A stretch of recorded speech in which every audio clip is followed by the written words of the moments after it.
And there are a few things that I want to bring up about this quickly because some topics came up in lab and I wanted to point them out. One of the things in helping you differentiate bones right from left, one of the common first questions was about the clavicle. How do you differentiate the clavicle left from right? Well, I won't go through it in depth. There are certain features that you'll be aware of, that you'll notice in lab that help differentiate right from left. Most of them, two main ones will get you about 2/3 of the way. But then you're left with the idea, you're left with the problem of which side's up. After you've defined two major features, the ends and the curvatures are the two major features, it's hard to tell which way is up. And if you don't know which way is up, any clavicle could be on either side, and that's obviously not correct. So I wanted to point out one thing that many of you noticed yesterday, and it's right down here attached to this ligament. Conveniently enough, the conoid ligament. On the clavicle, that connects to the conoid tubercle, conveniently enough, same name. And that is an obvious little mound on the underside of the clavicle that always points down. And so that's going to help you differentiate between right and left. That little bump always points down. Conoid tubercle always points down. So you can get the curvatures, those are distinctive, and the ends are distinctive. And then that bump always points down. And that's one of the ways, of three major ways, that we can anchor and connect the clavicle to the scapula. We kind of glossed over the ligaments a bit last week, but we have the conoid ligament that does that. Connects the conoid tubercle to the coracoid process of the scapula. You really want that to be anchored well. You don't want your shoulder to separate and have the collarbone pop away from the scapula. And that's complemented by the trapezoid ligament. So these are both on the figure in your text that I started with. Just want to give you a bit of clarification and context for those two major points connecting the clavicle to the scapula. Of course, the other major point of connection is what? For clavicle to the scapula.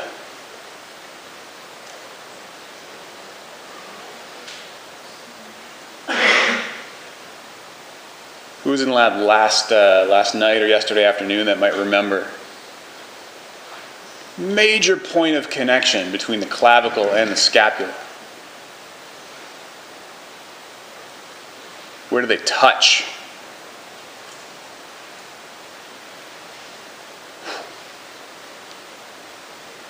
At the acromion.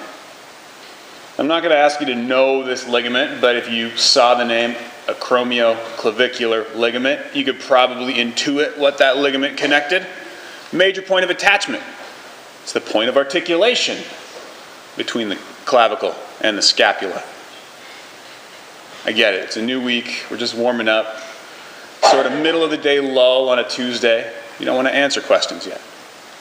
But you knew that. I also want to point out, while we're here, there was a question about some of the features of the scapula in lab. We didn't go over all of the angles and the borders. You do touch on them in lab, but I really like this notch. And the notch becomes a foramina because of this ligament. It's got a long name, but I'm going to call it the suprascapular ligament. Supra, above or superior to the scapula. And I'm bringing this up now because it's an important point when we talk about the passage of nerves and the innervation of muscle.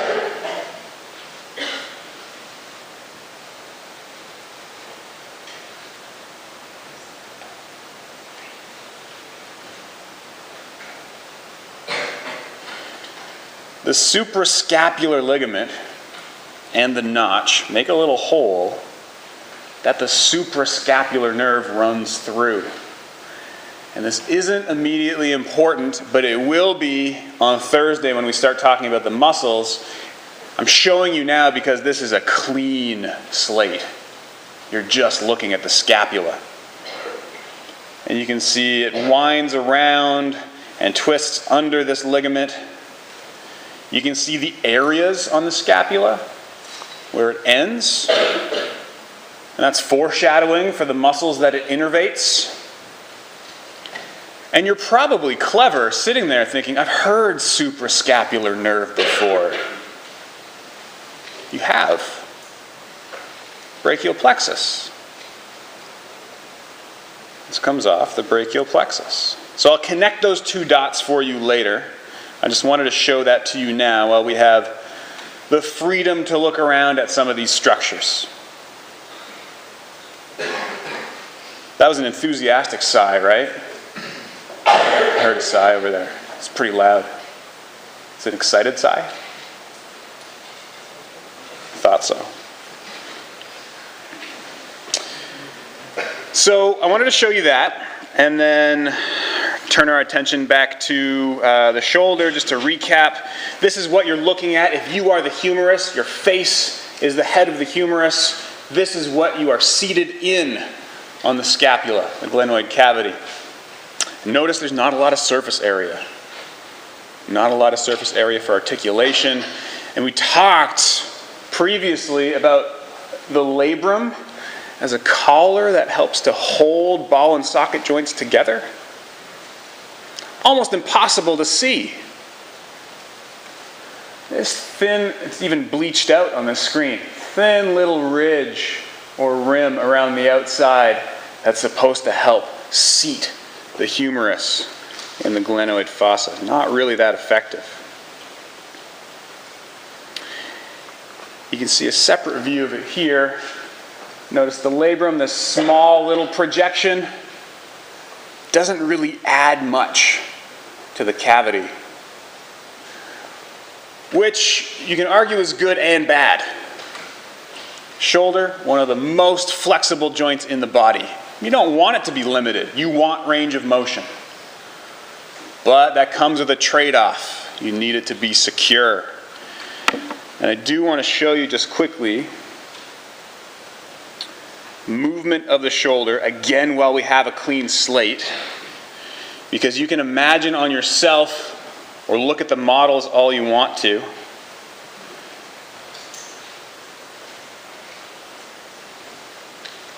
Let's just take a look at how lax this joint is. And this might be a little choppy as we look through it, as it's broadcast over Bluetooth and then Wi-Fi. But take a look at how lax that shoulder joint is. The range of motion and abduction of the shoulder. You kind of want it to be fairly loose. And this, of course, isn't the only motion at the shoulder. It's one of many. But nice that we can see that in sufficient detail, a lot of detail here.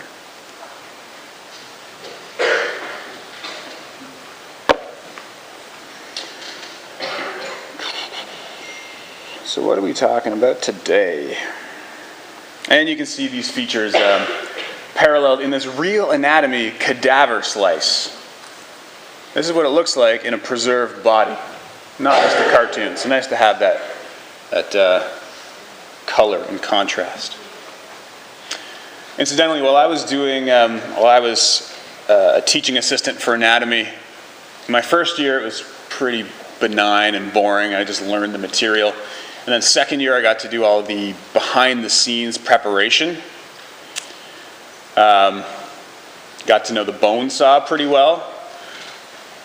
We would do laminectomy. So you know the lamina of the vertebrae, we cut those off and pull the spinous processes off to look at the spinal cord. Or this reminded me of the bandsaw that we had in the back of the room that we affectionately called the man saw. Giant bandsaw. You'd roll the body up to it and you could section the body however you wanted to. And I learned two major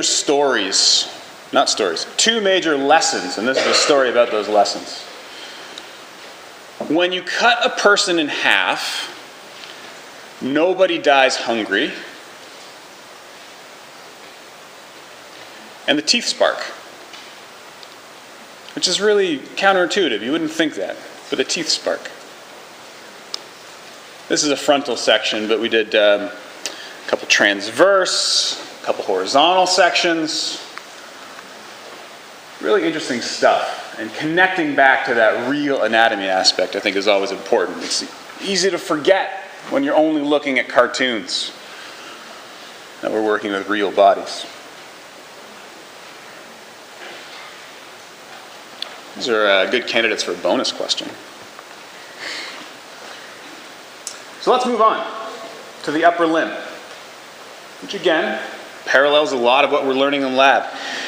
Our focus today is of the 30 bones in the body. Not in the body. 30 bones in the upper limb. Hopefully get through all of them.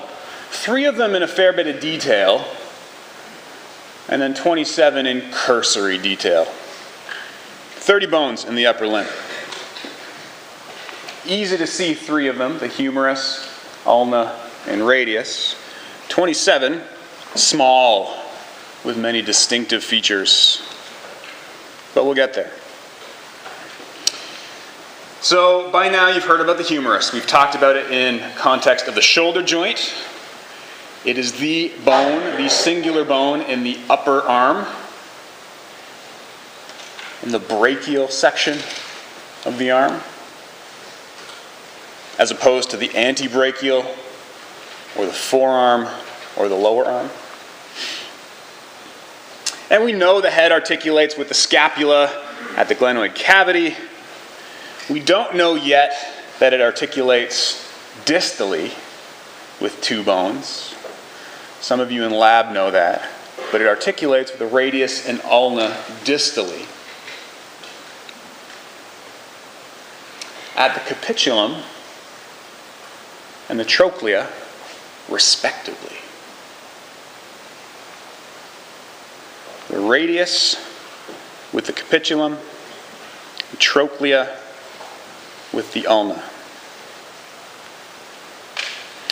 And there's not necessarily an easy way to remember that other than just to remember it. Or maybe you can come up with your own mnemonic. I don't have one. But we've gone over in depth the head of the humerus articulating at the glenohumeral joint or the shoulder joint. Now we want to look at some other features and how it articulates with the radius and the ulna. So let's explore the humerus a little bit. We know the head fairly well. And the border of the head is the anatomical neck, which is the epiphyseal line. That's where the epiphyseal growth plate used to be, right on the border of the head.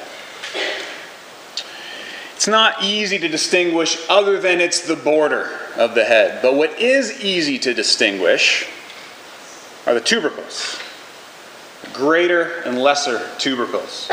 And these can be confusing, believe it or not. The lesser tubercle often looks fairly pointed, and it does look taller, which leads some of you to think maybe that's the greater tubercle. It looks bigger, it's pointier. But it's greater and lesser by surface area that indicate the names of the tubercles. This covers a very small surface area compared to the lateral aspect of the greater tubercle, which is much larger. It's meatier, has more mass. Of course, the intertubercular sulcus, which we'll talk about as an origin point for some muscles, but we won't do it yet. What I do want to draw your attention to, in preparation for some discussion about muscles, is the deltoid tuberosity. You always see that laterally. It's a roughened and raised ridge, almost meeting at a point. And you can guess what muscle inserts there. I won't tell you. I'll leave it to you to guess.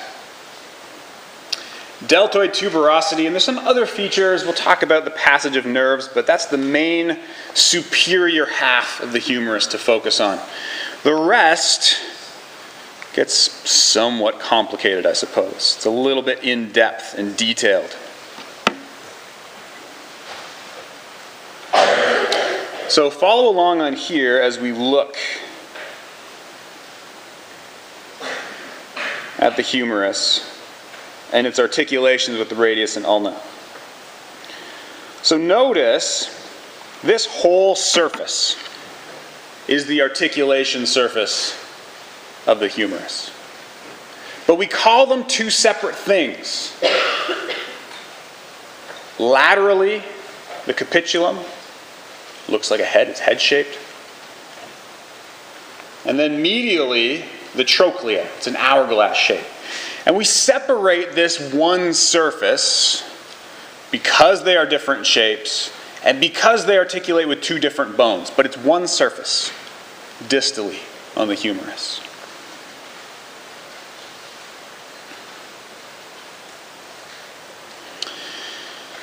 Now, as we look at this articulation, we can call the surfaces by their name. We need to understand a few other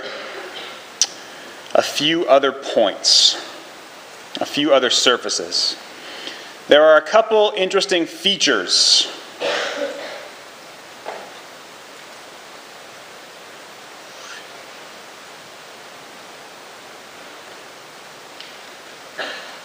Show me those features. There we go. There's an obvious divot right above that articulating surface. There's really two. First one, called the coronoid fossa. Not coracoid, which is a word that you've heard before, like a crow's beak on the scapula, projection pointing outwards. Coronoid, incidentally, means crown-shaped. I don't know how they get crown-shaped from the coronoid process, but coronoid and coracoid are different, and they're easy to interchange. Obvious depression, called the coronoid fossa. And this just gives room to the coronoid process. And I'll show you contraction in a second, or movement in a second. And then on the other side, radial fossa.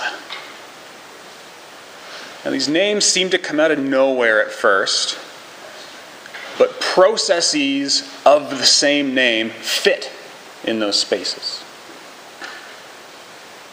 Coronoid process, radial process, or head of the radius.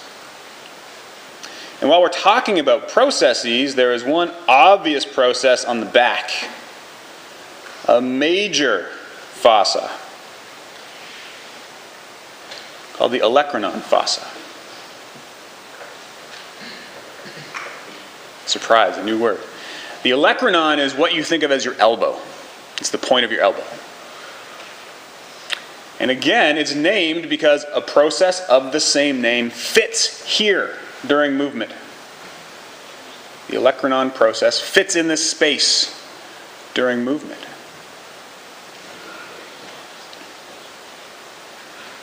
And so what are those features? We have the spaces. The features are obviously on the ulna and the radius. So you can imagine, and I won't show you the movement yet, but imagine what parts of these bones would fit into the spaces we just described. The top part here of the ulna would fit in the ulnar fossa, or the coronoid fossa. And the head of the radius would fit in the radial fossa. What about that third one, the big one at the back? Well, you can see the fitment happening now. That's your elbow. The olecranon is the pointy part as you sit there and palpate and feel. You're feeling the olecranon of the ulna, and that fits in the olecranon fossa. Okay, so we have the spaces and projections down, I think. What I want to show you, and we're going to go into the radius and ulna in depth, is the movement. Because we went through, a few of us went through in lab yesterday, the articulations at the elbow and what it looks like to move smoothly. And some of the examples were not exactly smooth to begin with.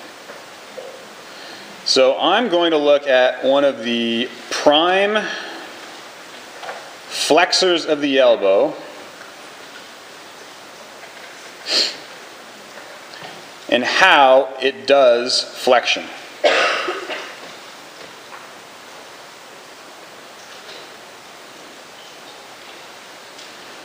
Notice that motion. There's no opening of the joint. Everything slides very smoothly across the entire articular surfaces. You can see the olecranon fitting into the fossa during extension. Obviously, no hyperextension can occur. And there's a really nice view. Coronoid process fitting in the coronoid fossa, and the radial process in the radial fossa.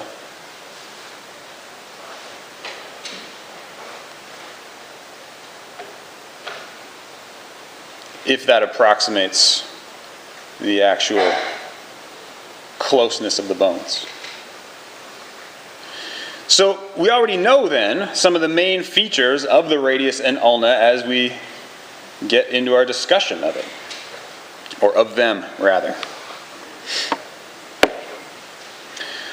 So capitulum, lateral surface,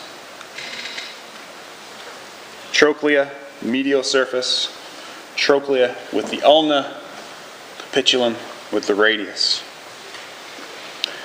Now these are the two bones of the antebrachial region of the upper arm, the two bones of the forearm. These have processes that are similarly named to the fossas we just described. On the ulna, and I always think ulna runs under. In the anatomical position, the ulna is on the side of your underarm or armpit. Ulna runs under. Ulna is medial. The two major processes are the coronoid and the olecranon.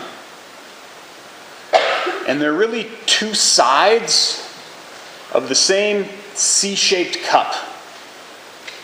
And that will be obvious when we look at that bone in depth. They're two sides of the same C shape. At the bottom, the coronoid process, and the fingers are the olecranon process, or the olecranon.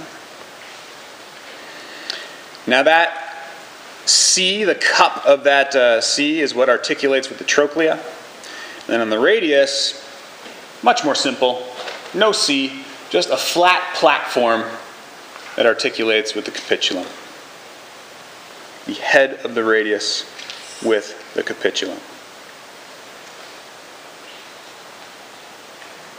So two different bones articulating with one surface, hence the two names for that one surface.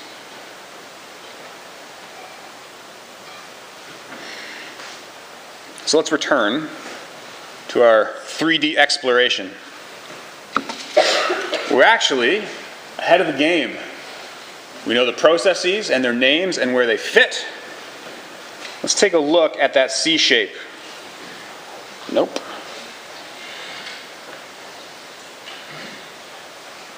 There's the C shape.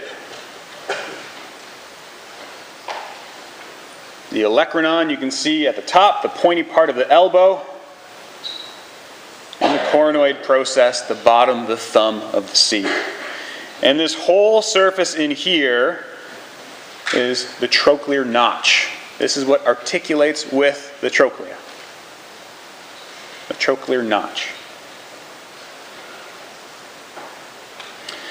It's going to be important to identify the ulnar tuberosity. It's not immediately important. It's a roughened, raised section on the ulna. It's proximal. The ulnar tuberosity is where the biceps attach. So when we saw that animation of elbow flexion and the biceps connecting to the ulna, they did so here.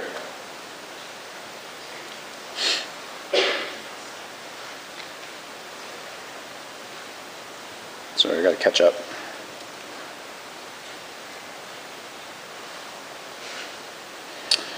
What else is interesting about the ulna?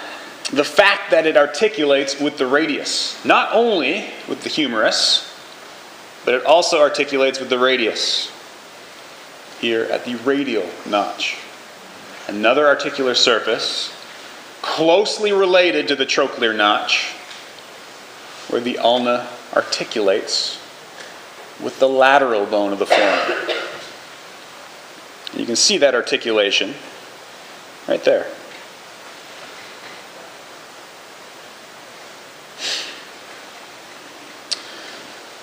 What else is interesting about the ulna?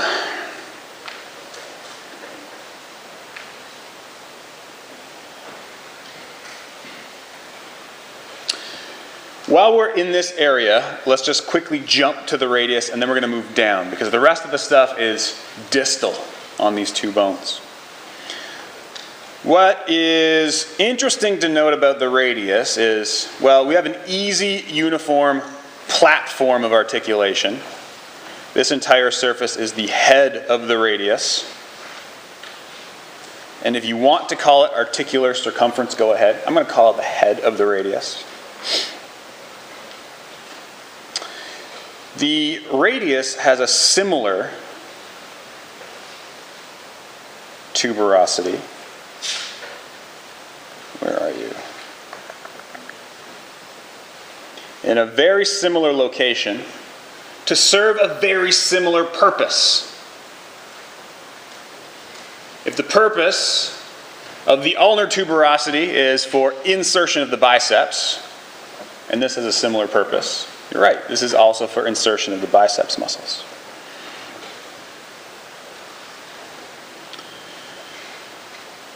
Now let's move down. There are some grooves and angles to look at, but we're not going to spend too much of our time focused on those. Let's look at the articulation with the wrist. And back to the ulna, you can feel this on yourself. There's a styloid process at the base of the ulna. You can palpate it nicely on the dorsal aspect of the forearm. It's really the only other interesting part, other than the point of articulation with the forearm bones at the wrist. Right on the back is the styloid of the ulna. And this is a point of insertion for a few of the forearm muscles. And we'll get to those in class on Thursday and Friday.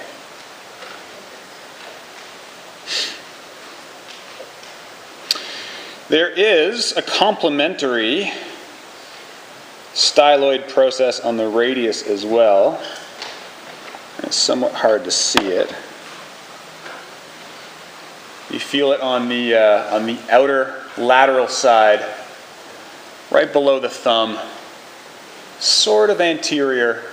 There's an obvious P-shaped protuberance. Styloid process of the radius. So ulna on the medial side, radius on the lateral side, two obvious protuberances. That will become important later.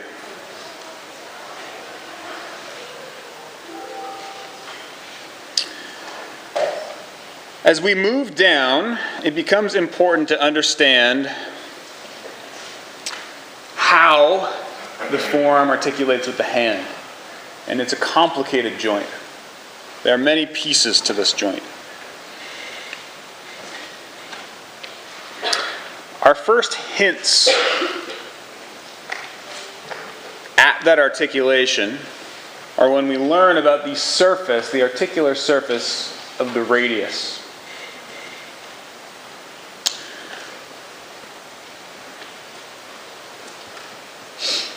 The articular surface of the radius.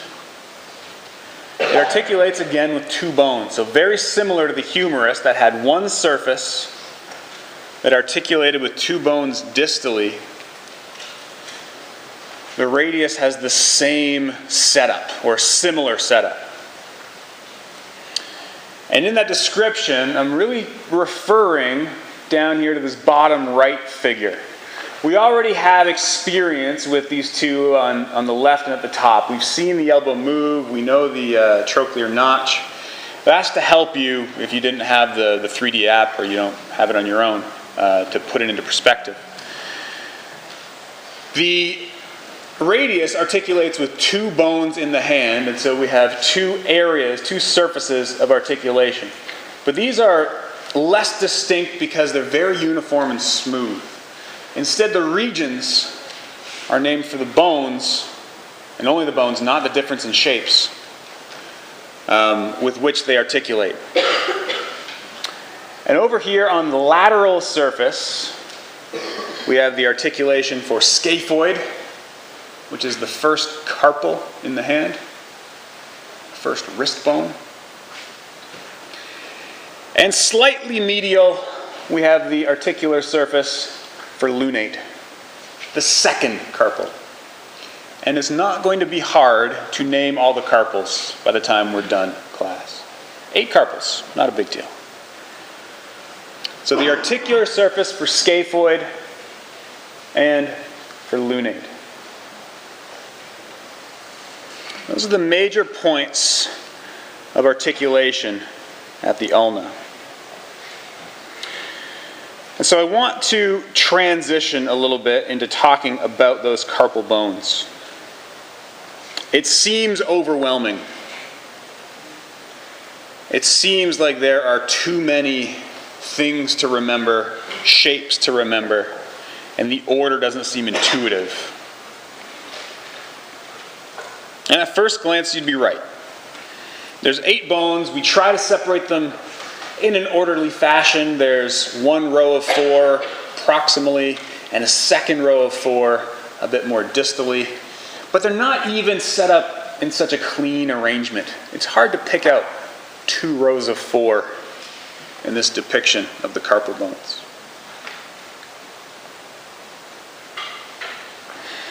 We're going to look at them in a little bit of detail, but there are some characteristics that will help you remember them. First, let's start with the mnemonic, which is it's 2 slides from now on the figure.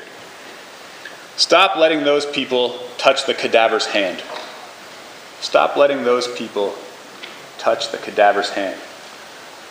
Lists the carpals from lateral to medial, top to bottom, just like reading a book. Stop letting those people touch the cadaver's hand. Outside to inside, top to bottom. So the order of the names is not hard. The names might be a little hard. They might take a little bit of time spent reviewing and memorizing. They're generally named for their shape or their important characteristics, but they're Latin and something has been lost in translation. Some of interest are hamate, which is actually not listed, is this last large one, has a very prominent hook, a hook shape. You can kind of see it here protruding off of the screen in 3D. But that hook shape is what gives it its name. Hamate means hook. The hook of hamate is a defining characteristic. Or what else is unique? Pisiform. Pisiform is a very small, round bone that looks like a pea. Pisiform looks like a pea. Named for its shape. Trapezium is trapezoid, but that doesn't help you because it's hard to even know what a trapezoid is. Capitate looks sort of like a head if you look at it in the right light. If you can rotate this somewhat, it looks sort of like a head. And I'm not going to lie and say that the mnemonic will help you remember the names specifically, but if you know the names, it will help you remember the order. But let's put some context into those carpal bones. So right away, hamate, that characteristic hook, pretty obvious right there. There's no confusing hamate with any of the other carpal bones. Scaphoid might be pretty easy to remember because it has a very large articular surface, one of the only ones with a really long, flat articular surface. And that's so that it can meet up and articulate with the radius. So scaphoid shown here. Stop letting lunate those triquetrium, people, pisiform, touch and the trapezium and trapezoid. Easy way to remember those two is put them in alphabetical order. Trapezium and trapezoid. They differ after the Z. Trapeze I comes first. Trapeze O comes second. Stop letting those people touch the cadavers, capitate. It kind of looks like a face as you look at it from this orientation. And if you flipped it around, you'd see the helmet shape on the back. And then, of course, hamate. Touch the cadaver's hand. Clear hook of hamate. Now, I go through the labor of introducing all of these bones to you because they create an important tertiary or quaternary structure. And what I mean by that, you'll learn this in biochemistry, it's a structure or shape that's not born out of one individual ingredient, but by the combined ingredients of all of the carpals. Whoa.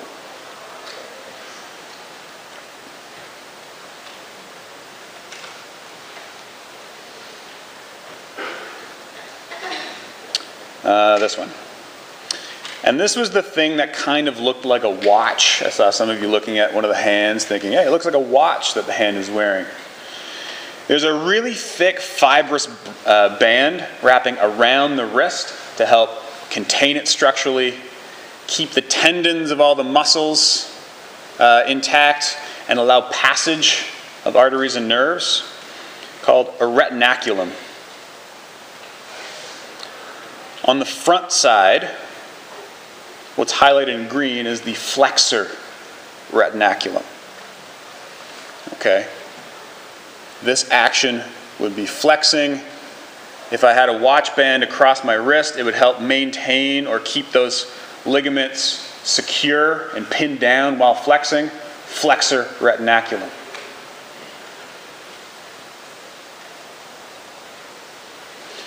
So what's the one on the back?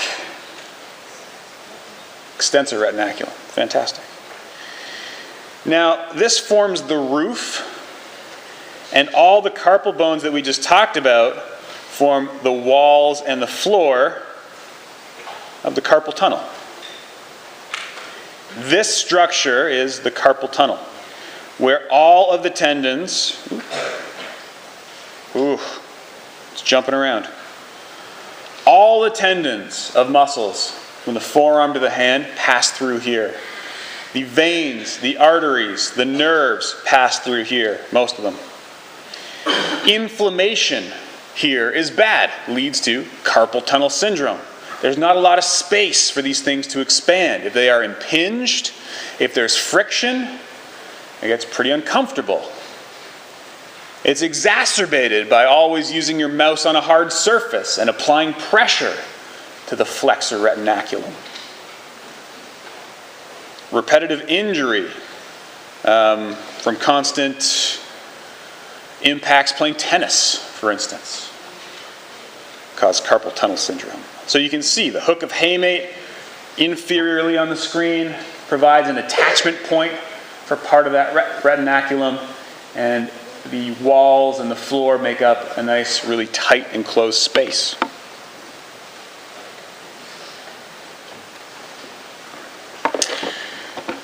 And let's finish these last few points in less detail. I suppose the detail that I'm going to require of you, the high level of detail, let's stop that at the carpals. There isn't a whole lot of other detail to know about the metacarpals or the phalanges of the fingers. They all look very similar. The metacarpals form the palm of the hand. It's hard to palpate them. There's You can generally feel them on the back of the hand a bit better. There's some musculature on the front that sort of cushions them a little bit, and fascia, really dense fascia. But on the back, you can feel the metacarpals. And these are simply numbered, 1 through 5, from lateral to medial. Thumb has 1, 2, 3, 4, 5. Phalanges are everything distal to the metacarpals, everything that's not your palm. All of the knuckles of your fingers and your fingers themselves are built on top of the phalanges. You can count the spaces between your knuckles and count the number of phalanges. You'll notice there's only 2 on the thumb. This bone here is the metacarpal, number 1. There are 2 phalanges on the thumb, and then 3 on each of the digits, on each of the fingers. And where possible, they are named by their position. So if there are 3, you have a proximal phalanx, a middle phalanx, and a distal phalanx. If you don't have the middle, if you only have 2, you only have a proximal and a distal phalanx. And so those bones are generally easy to palpate and to understand. I won't tell you that the metacarpals articulate with the phalanges at the metacarpophalangeal joints. Instead, you'll just know them as knuckles. But metacarpophalangeal joints makes sense. Metacarpophalangeal joint.